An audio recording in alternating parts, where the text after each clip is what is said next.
पिछले साल New York times में एक लेख छपा था।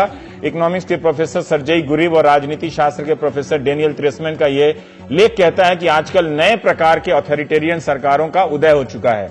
ये सरकारें विपक्ष को खत्म कर देती हैं, थोड़ा बचा कर रखती हैं ताकि लोकतंत्र का भ्रम भी बना रहे। इन सरकारों ने ग्लोबल मीडिया और आईटी युग के इस्तेमाल से विपक्ष का गला भी घोंटा है।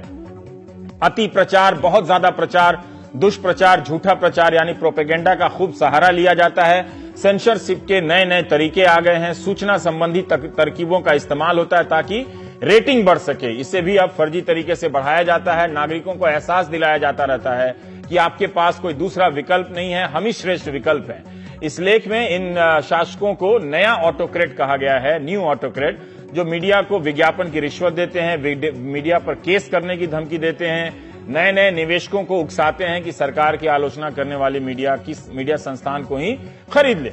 मीडिया पर नियंत्रण इसलिए जरूरी है कि अब सब कुछ धारणा है, परसेप्शन, धारणा आपकी मतलब ख्याल में होना चाहिए, लगना चाहिए कि हाँ ये हो रहा है।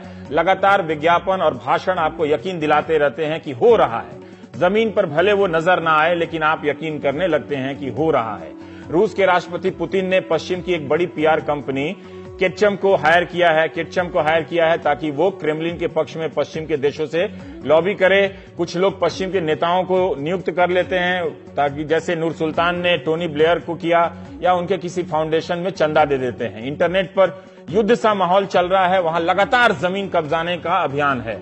गाली देने वाले और धमकाने वाले ट्रोल्स को पैसे देकर रखा जाता है। ये पूरी दुनिया में हो रहा है। इनका काम होता है व्हाट्सएप पे, ट्विटर पे दिन रात विरोधी के खिलाफ अफवाहों का बाजार बनाए रखना, तरह तरह के मटेरियल सप्लाई करना। आप व्हाट्सएप देखते हैं, उसी को सच मान लेते हैं, अखबार आप पढ़ते नहीं हैं।